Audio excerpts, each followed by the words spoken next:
E deixa eu te falar, a gente só não terminou, na verdade, de falar daquele que você falou dos.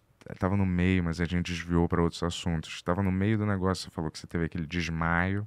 Ah, tá. E aí, isso foi lá no começo do programa, 38 mas eu anos lembro. atrás. É. Mas que você teve o Por que que eu desmaio. comecei a Por que subir de onde é montanha? que veio essa Pode crer. pira? Isso foi mais uma espécie de crise de meia-idade? Porque eu tenho um pouco também. Eu tenho 41 anos também, pô. Cara, quando eu tive esse desmaio e voltei pra casa, eu fiquei muito assustado, velho. Muito assustado. Porque eu tava muito fisicamente e de saúde muito mal, né? Então, esse período eu fiquei com medo de morrer. Vocês já tiveram medo de morrer? Ainda não, cara. Medo de morrer. Medo de morrer. Acho que vontade. Não, medo não. É perigosíssimo, cara, porque você fica. É ruim, né, cara? Então eu sabia que eu estava mal. Deixa eu Né? lembrar. Não, medo? Não, O que ainda você não. tinha exatamente? Eu fui diagnosticado com o tal do burnout. Ah, Que naquela época ainda não era a OMS não considerava como uma das doenças. Foi o que eu tive. Né? Que eu não sabia nem explicar. Eu vi em filme americano já 10 anos atrás. E aí eu queria falar isso para as pessoas, que eu sabia o que era. Mas ninguém tinha a menor consciência do que era. E é um termo que não tem tradução também lógica para cá. Eu tô estressado do trabalho. Como é que você vai explicar isso para alguém, entendeu? E até pouco tempo atrás, você falar isso, o cara não te escutava, né? A pessoa te fala, você tá de sacanagem. mas isso na época do furo? Isso na época do furo, claro. Eu tive essa porra aí, assim. Tanto que eu não queria mais trabalhar, não queria mais fazer nada, não queria ver ninguém. É isso aí. Essa é a sensação. Você acorda cansado, dorme exausto. Isso também. Mas o furo você não ia de segunda a quinta, das 2 às 5 da Isso tarde? foi quando foi terminando. Não, mas quando foi terminando o furo, eu juro pra você, porra. É mesmo? Eu queria explicar isso pras pessoas e não tinha como explicar, sacou? E ninguém conseguia meio que entender o que estava acontecendo. Que não era uma questão de eu não gostar dela. Mas já era no final também da MTV, da emissora, Foi não? quando eu percebi, mais ou menos, Ah, né? Mais ou entendi. menos, mas já devia ter há um tempo, entendeu? Entendi. Com o que você estava trabalhando quando você teve isso? Eu era sócio de uma empresa de tecnologia. Aham. E essa empresa tinha acabado de fazer uma fusão com outra empresa. Então eu entrei numa estrutura que para mim era tudo muito novo. Aham. As dinâmicas de poder, as dinâmicas de hierarquia, né? Dessa parada aí dessa meritocracia fajuta que a gente inventou pra gente, né? Então, ali eu me dei muito mal de conexão emocionalmente. E o meu problema não foi trabalho, não foi assim, excesso de trabalho, foi o jeito que a coisa rodou, Sei. entendeu? Porque eu gosto de trabalhar, cara. Sim. Eu sou um cara que curto fazer as coisas, né? Curto projeto, curto colocar as coisas para andar, para rodar. Mas nessa época não estava rodando legal, né? E aí a gente decidiu voltar para BH. A gente pegou as malas, voltamos para BH com os meninos. E durante um período eu fui escrever. Eu formei em publicidade, sou redator também. Ah, que legal. Aí eu fui escrever um monte de coisa. Escrevi roteiro, escrevi argumento para história em quadrinhos, escrevi uma porrada de coisa. Ah, que legal.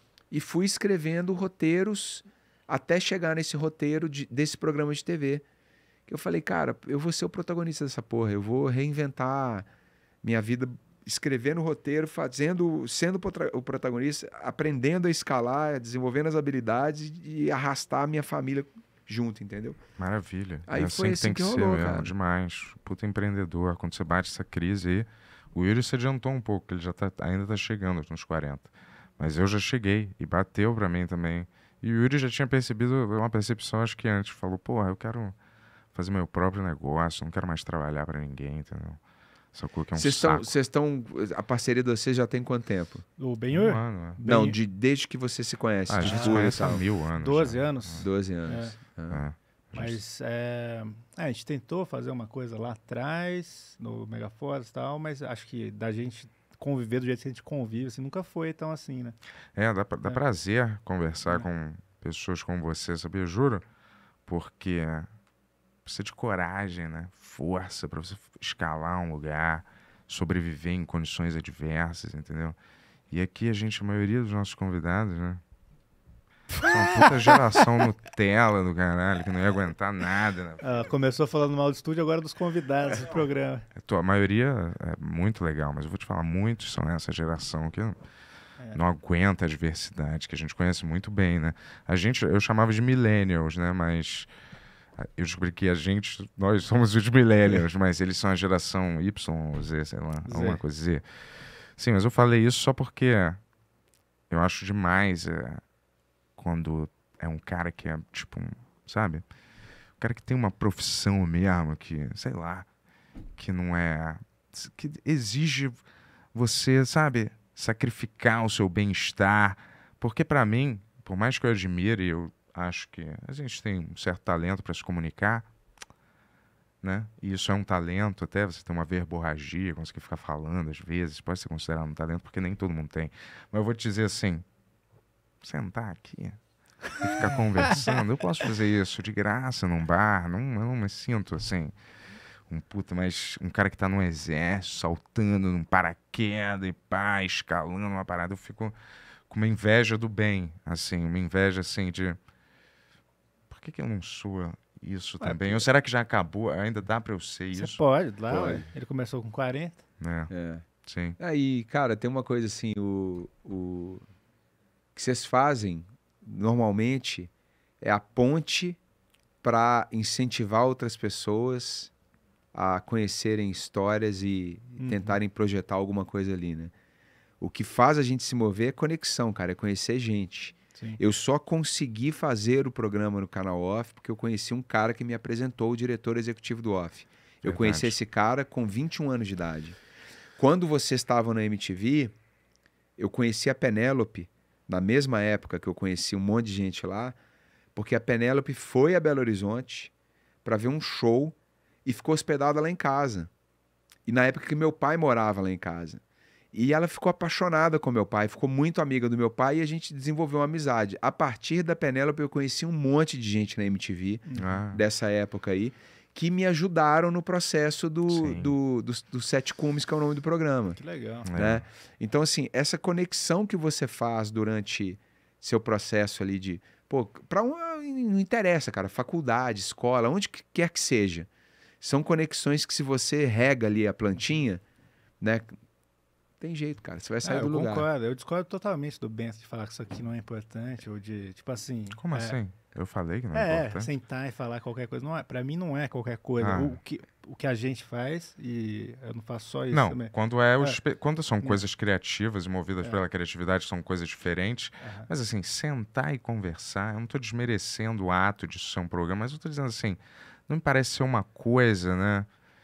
Que alguém, sabe? Trabalho, às vezes, para mim, eu sinto que é uma coisa que você tem que fazer, sabe? Para sustentar uma família, não necessariamente, ou para se provar como ser humano, não necessariamente porque você é bom nisso, sei lá, entendeu? Não sei, ou porque isso dá dinheiro, entendeu? Eu acho que quando tá no território, às vezes, você se desafia até mais intelectualmente e coisas, mas eu acho que quando tá no território muito sempre da sua facilidade, eu sinto assim, como não é muito, sabe? Tipo assim, o que você tá dizendo.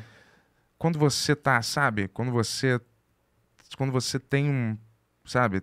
Claro, a gente fica, e ainda mais que a gente vive aqui hiper no nosso plano mental. Se chega alguém aqui que quer bater na gente de verdade, um ladrão, ou qualquer um, a gente, sabe? Isso pra mim não desce, cara, entendeu? A gente não ia, sabe? Mas não sei, assim, você falou disso, eu tá nisso aqui 1 ano e meio, completamente fora do que eu faço, assim, sabe? Sim, mas eu... Tipo assim, você entende? Entendo Sim, demais. mas eu acho que você me entende também, né? Entendo também. Mas é o processo, cara. Esse diálogo aí que vocês estão tendo é o diálogo que a gente tem na montanha também, entendeu? É um diálogo constante de vocês dois como parceiro, equipe, você com você. Teu momento de vida, né, cara? A gente tem essas crises mesmo aí. No budismo é de 7 anos que eles falam que a gente fecha ciclo, né? No espiritismo já tem outra pegada. Você tem alguma religião? Não, cara, eu sou agnóstico. Eu acredito em um monte de coisa e faço questão de estudar tudo, né? Mas eu não acredito nessa religião que te doutrina, que te diz que o certo é Y e que o errado é Z, entendeu? Eu acredito no processo espiritual, mais do que no processo sabe, de doutrina mesmo, né? Eu sou uma pessoa muito espiritualizada, eu procuro me concentrar, de energizar e tudo mais, isso eu sou, mas eu não frequento religião, não curto. Acho que é um ambiente que não me faria bem, entendeu? Já tentei algumas vezes, mas não rolou. O que você tentou de... Bom, eu sou de uma família católica, né? E lembro no início missa de domingo, né? Depois disso fui frequentar o espiritismo para entender e até mesmo desenvolver uma parte da minha família que tem uma certa espiritualidade ali dentro do espiritismo, mas também não curti. Legal. É uma religião que eu curti bastante de estudar e de entender. A minha pediatra, que foi a pediatra dos meninos, é espírita também. E um grande amigo que eu tenho é espírita. Me dou super bem com todos eles.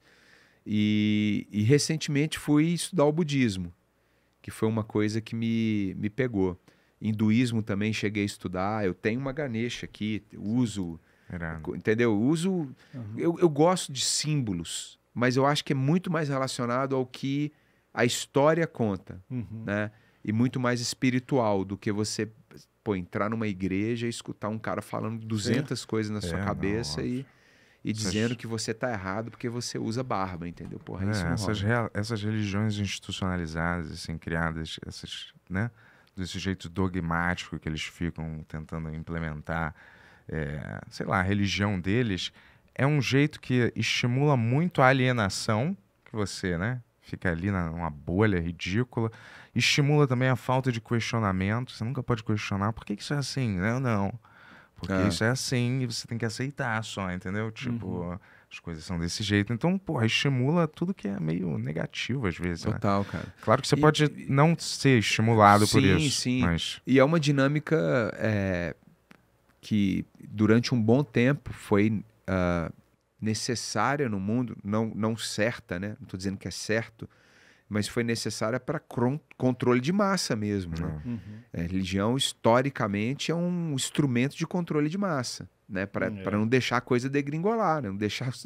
devia ser mó zoeira, né, cara? Antes era todo mundo só matando todo mundo, arrancando a cabeça na rua. Roma, como é que devia ser nas ruas lá?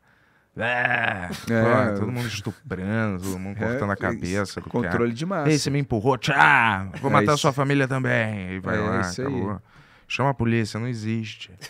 Alguém vai falar, né? Não existe nada. São os guardas romanos desfilando de vez em quando com aquelas lanças, né? Pelo lugar. É isso aí. E levando Jesus. E aí você tem que ter o controle de massa, cara. Exato, eu também acho que é isso. É isso aí. Uau! Nossa! Eu estava assistindo um corte aqui, você também estava vendo? Se você quiser ver mais cortes como esse, se inscreve aí no nosso canal de cortes. Porque senão me disseram aqui que vão sequestrar o Bento Ribeiro. Peraí, eu?